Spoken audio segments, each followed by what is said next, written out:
we live in a free country and with consenting adults and people free expression of who and what they are. I mean, on adult level, I agree with you. I think it does matter what you teach That's what children. I'm saying. And so there's the matrix of what you are biologically, how you express yourself, who you choose as a sexual partner. If we actually live in a free country, as we tell ourselves, people's freedom to behave in any of those ways should not concern you at all. Nor are they requiring that you behave that way. Okay? Well, this is for their own freedoms, because we live in a free country. In today's video, Neil deGrasse Tyson absolutely destroys Ben Shapiro in a heated debate on LGBTQ. While Shapiro tried to force everything into a rigid binary, Tyson came through with the receipts, talking biology, psychology, and sociology, and the very real nuance behind identity and scientific understanding. It wasn't just about owning Shapiro, it was about showing why real conversations need more curiosity and less political posturing. This wasn't just a debate. It was Neil bringing science to a culture war and calmly reminding everyone that understanding human complexity isn't woke, it's just accurate. So let's dive in and watch how Neil deGrasse Tyson shuts down Ben Shapiro in this heated debate. Now, what is unresolved here is, what do you do with sports? It's unresolved. And I've followed that closely, and I don't see any meaningful solutions to come down off of that. We know that hormones manifest differently in different people, and just the whole thing with steroids. Steroids are hormones, right? And we rallied against steroids in professional sports because it gives you an undue advantage. So, and I've tried to think of what the future of sports would be in the world of a gender spectrum. And it may be, you don't specify whether it's a male or female sport. You just take measurements of what your hormonal balances are. And so you compete based on your hormones. I mean, this is thought I had. I mean, I don't know. I don't know where it's going to land.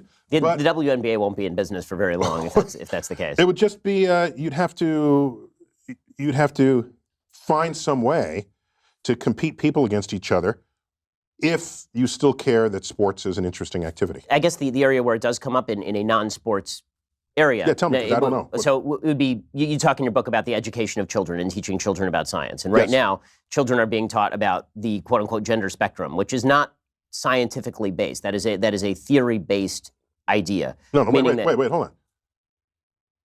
People express themselves on a spectrum. So you learn that. That's a social point, not a scientific point. It's meaning we express ourselves hold on. Based in different languages. Is that something you teach in science class, or is that something that you teach when you're teaching language? So whether the fact that people want to express themselves on a spectrum, on a gender spectrum, whether that fact is something you want to put in a sociology class or in a science class, maybe that remains to be determined. But it is a real fact about real society. Now, when Ben tried to reduce the entire LGBTQ conversation down to a binary framework and dismiss the gender spectrum as not specific, Tyson made the crucial point that how people express themselves is a real, observable fact about society, regardless of whether it fits nearly into a textbook definition of biology. Social reality matters too, especially in a free country where self-expression is part of the deal. Tyson didn't ignore the complexities either. He openly acknowledged that areas like sports are still navigating how to adapt in a world where gender identity is broader than just male and female. But he didn't fall into the trap of pretending that nuance equals invalidity. And let's not forget, the American Psychological Association, the World Health Organization, and virtually every major medical and scientific body recognizes gender as distinct from sex and existing along a spectrum. That's not some fringe theory, it's the conscience of experts who've actually studied human development. Well, of course, nobody's denying that people identify how they want to identify. So the question is, what is the relationship of that to biology? Meaning that the argument is made that trans women are women, for example. And what that seems to mean is that trans women are identical to women. Now, if people want to say trans women are not biological women, obviously that is the case. But people don't seem to want to say that, although that is obviously scientifically true. Trans women are not biological women. Biological women are biological women. But where are you going with this? What are you trying to accomplish by asking yourself, is it science or is it not science? It's people in society. But this is a perfect example of an area where suddenly it doesn't matter to say things that are just true. Like, why is it bad or wrong to point out? I have another way to approach this. I care what is objectively true in the world as a scientist.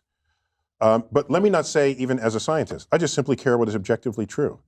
And science happens to be a pretty potent path to invoke, to find out what is true.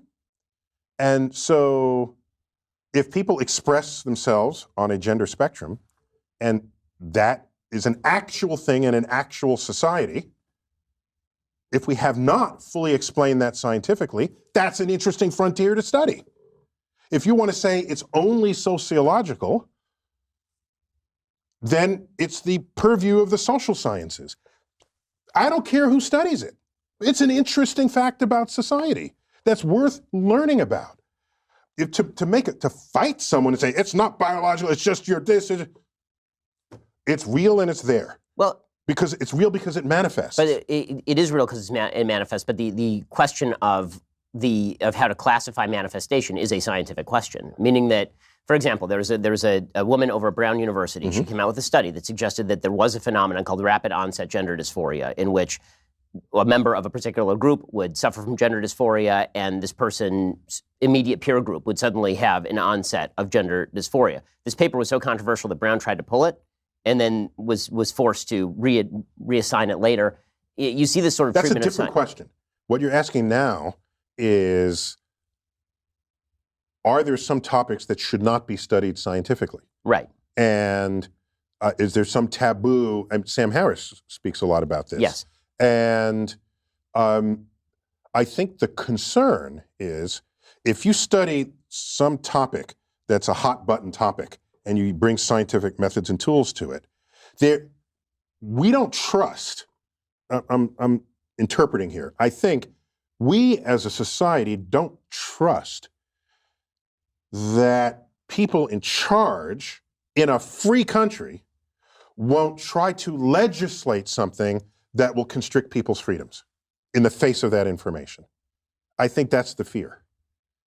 Now, Ben, like always, tried to distill gender down to nothing more than chromosomes. Biological women are biological women, which sure, on a narrow biological level is true, but Neil was making a much broader and more relevant point. People exist and express themselves in ways that don't always line up with that binary, and that's a real part of society. Whether science fully explains it yet or not, it's observable and worthy of exploration, not denial. Tyson's position that it's not about denying biology, but expanding our understanding of how biology, identity, and society intersect is the most honest and curious one.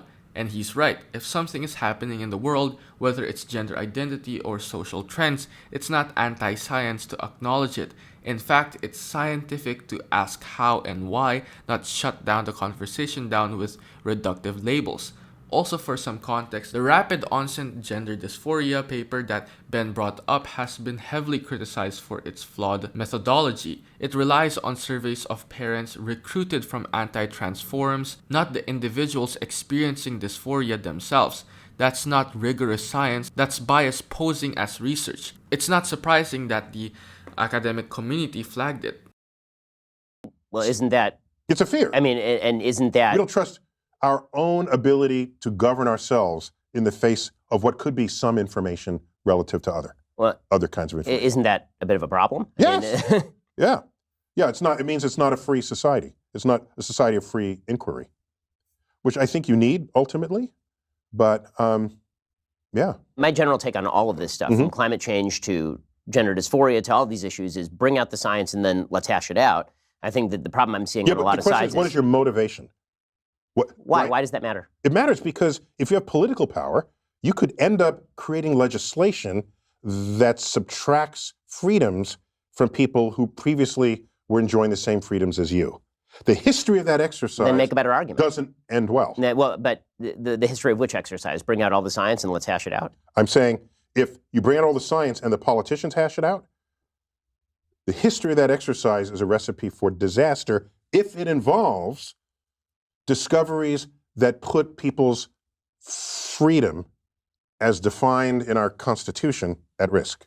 But now you're arguing for limitations on areas of particular study. No, I'm arguing on we need a way to shield, we need a way to protect people's freedoms in the face of whatever gets discovered scientifically. So I agree. I think that's what the Constitution is for, is to guard rights from. But we're always fighting people who want rights are always fighting others who are saying they don't get the rights from the Constitution. This is a daily challenge on the progressive left. It is a daily challenge, right? Here's an example. I forgot how I ended up getting this phone call. It was some magazine that serves the gay community. And they want, I remember why, because they wanted my opinion on, they wanted my opinion about whether being gay was biological or mental. Right, there's that new study that came out, this DAS or study. Psychological. Right, okay? Right. And I said, I don't care which it is. Find out what it is, fine. But the answer to that question should have no consequence on legislations or laws. Because, for example, suppose it said it's purely biological, okay? Then you say, oh, that explains it. Suppose it says it's purely psychological. What are you going to do now? You say, well, now you're going to go to the reorientation camps or whatever those are called, where they realign you because they say it's psychological rather than biological. All of a sudden, people start behaving in ways in society that want to constrict the freedom of expression of who and what people are. And that is a danger. Now, Ben pushes this very black and white notion that science should just tell us the truth and we'll go from there. But Neil makes a crucial point. What happens after the truth is revealed? How we use it matters, especially when history shows that scientific truths have often been misused as justification to limit people's rights, not expand them. Neil's example about sexual orientation is spot on. Whether being gay is biological or psychological should never determine if someone deserves equal treatment under the law. Imagine trying someone's freedom to a brain scan or a genetic test. That's not science serving society, that's science being weaponized by bad faith actors. And we've seen this before. Phrenology was once science, eugenics was once science. Today, trans identities are the new battleground where right-wing figures are hoping to mine science, not to better understand people, but to draw lines about who deserves what rights.